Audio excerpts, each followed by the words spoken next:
کہ میرا بن جائے تو میرے لیے بہت مفید ہو سکتا ہے.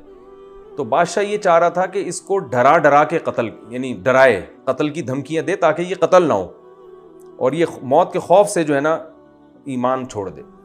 خیر اس کو پہلے تو اتنا مارا گیا، اتنا ٹارچر کیا گیا کہ اس نے راہب کا نام بتا دیا کہ میں اس کے ہاتھ میں ظاہر ہے انسان ایک حد تک مار برداشت کرتا ہے. تو راہب کو لایا گیا اور راہب کا سر قلم کر دیا گیا. وہ بیچارہ شہید ہو گیا. کتنا مبارک راہب ہوگا جس کا حدیث میں تذکرہ آ رہا ہے.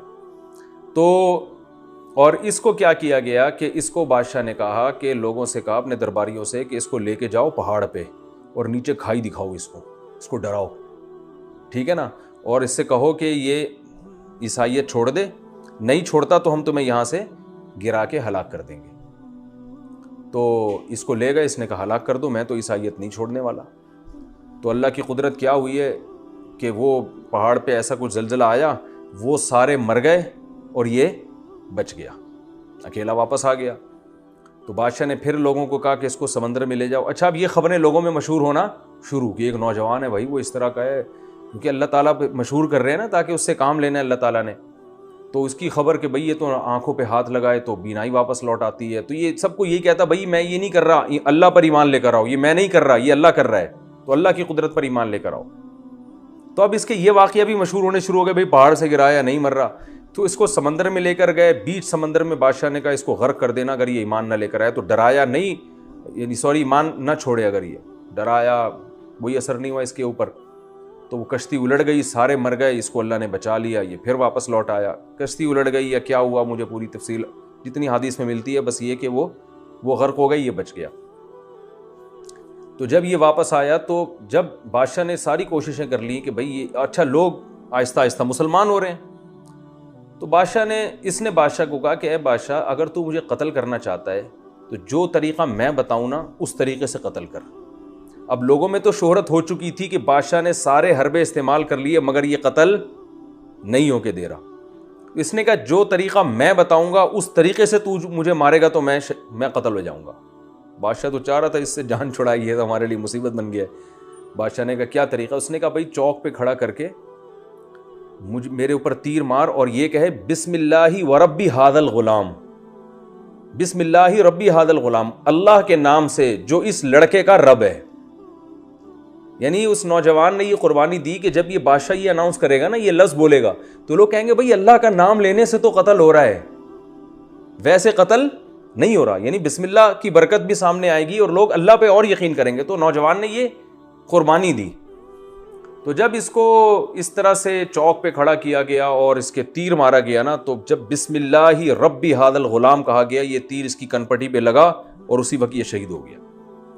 لیکن اچھا اس نے یہ بھی کہا تھا کہ پورا شہر اکٹھا کر لو، یہ سب کے سامنے ہونا چاہیے، اکیلے میں نہیں، کیونکہ یہ چاہ رہا تھا یہ دعوت سب کے پورے شہر کو پہنچ جائے. اور تو جب پورا شہر اکٹھا کر لیا گیا اور اس کے تیر لگائے، یہ جناب گرائے، پورے شہر نے بیک زبان ہو کے کلمہ پڑھنا شروع. سارے مسلمان ہو گئے، جو اس وقت جو عیسائی مذہب برک تھا، سب اللہ کی دعوت، اللہ پر ایمان لے آئے اور بادشاہ کے رب ہونے کی، بادشاہ تو اپنے آپ کو رب کہتا تھا، سارے مسلمان ہو گئے. آپ کو پتہ ہے جو حکومتی پٹھو ہوتے ہیں نا وہ کبھی بھی وہ نہیں ہلتے چاہے کچھ بھی ہو جائے.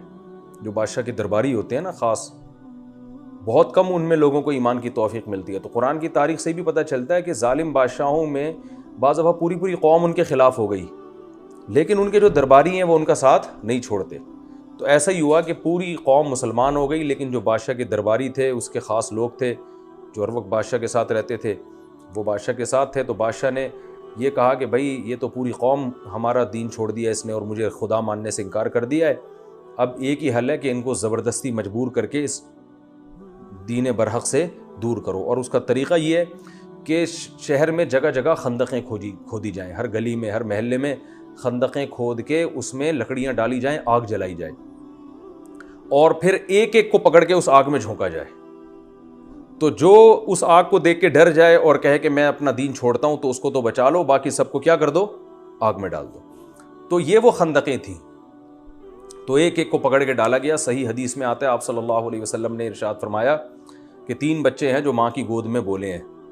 ایک تو حضرت عیسیٰ علیہ السلام ماں کی گود میں بولے تھے، اور ایک وہ جس پر وہ ایک بزرگ تھے نماز پڑھ رہے تھے تو ان کی ماں نے ان کو پکارا تو وہ پریشان ہو گئے کہ ایک طرف ماں ہے اور ایک طرف نماز ہے، تو آزمائش میں آ گئے نا، اللہ میں نماز توڑ کے جواب دوں تو تیرا حق ضائع ہوتا ہے، اور ماں کو نماز نہ توڑوں تو ماں کا حق. تو اسی کشمکش میں تھے کہ ماں نے بد دعا دے دی کہ اللہ کرے تجھ پر کوئی تہمت لگے. تو یہی ہوا کہ وہ پھر کسی چرواہے نے کسی عورت کے ساتھ زنا کیا، بچہ پیدا ہوا، تو وہ عورت شادی شدہ تھی نہیں. لوگوں نے پوچھا بچہ کس کا ہے، تو اس عورت نے جان چھڑانے کے لیے اس راہب پہ ڈال دیا. وہ بیچارہ نیک بزرگ اپنے جھونپڑی میں اپنی عبادت کیا کرتا تھا، اس پہ جھوٹا الزام ڈال دیا.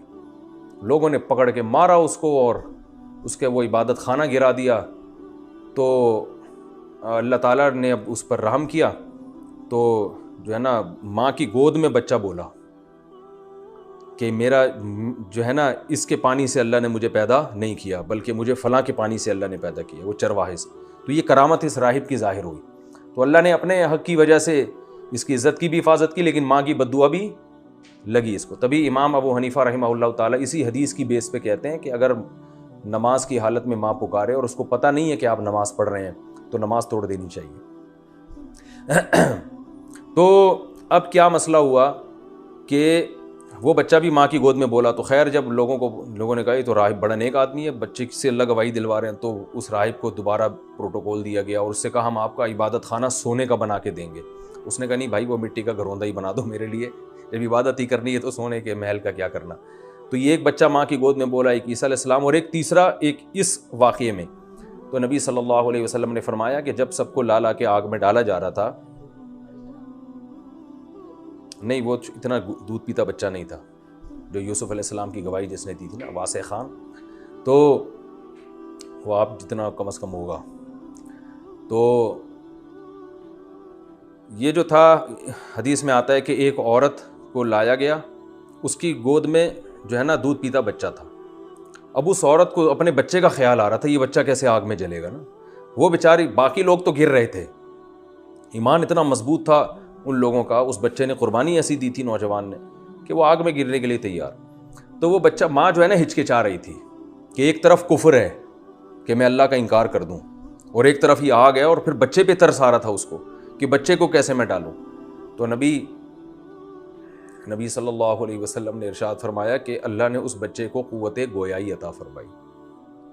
تو جب کوئی اللہ کے لیے اتنی قربانیاں دیتا ہے نا تو اللہ کی بھی مدد ہوتی ہے. تو اس بچے نے ماں کی گود میں بولا کہ اے ماں، یہ آگ کا ایندھن نہیں ہے، یہ جنت کا باغ ہے، اس میں کود جا. تو نبی صلی اللہ علیہ وسلم، یعنی یہ دیکھنے میں آگ لگ رہی ہے، حقیقت میں یہ آگ نہیں ہے، یہ باغ ہے، اللہ نے جو ہے نا آزمائش کے لیے اس کو رکھا. تو وہ ماں جو ہے نا اپنے سینے سے لگا کے اس میں کود گئی. تو خیر وہ اس بادشاہ نے، کمبخت نے ان سب کو قتل کر دیا. تو وہ غالب آ گیا بادشاہ، وہ ہلاک ہو گئے. تو اب چونکہ ظاہری لحاظ سے بادشاہ کو کامیابی مل گئی تھی اور وہ ایمان والے سارے قتل ہو گئے، جو کفر میں تھے وہ تو بادشاہ کے ساتھ ہو گئے. تو اب ظاہری لحاظ سے تو وہ کامیاب ہو گئے نا. تو قرآن میں اللہ نے صدیوں بعد ان کا واقعہ نازل فرمایا، اور اللہ نے فرمایا کہ میں اپنے نبی کو یہ اطلاع دے رہا ہوں کہ دیکھنے میں کامیاب بادشاہ ہوا لیکن حقیقت میں کامیاب نہیں ہوا، اس لیے کہ وہ تو باغات میں چلے گئے. اور جو بادشاہ جس نے خندقیں کھدوائی تھی نا، اور اس کے جو فوجی لوگوں کو پکڑ کے خندقوں میں ڈال رہے تھے، وہ اصل میں آگ میں ہیں. تو آگ کے مستحق یہ لوگ ہوئے ہیں، وہ نہیں ہوئے. تو اسی کا اللہ نے اس صورت میں بیان کیا. اب دوبارہ پڑھ لیتا ہوں. اللہ فرماتے ہیں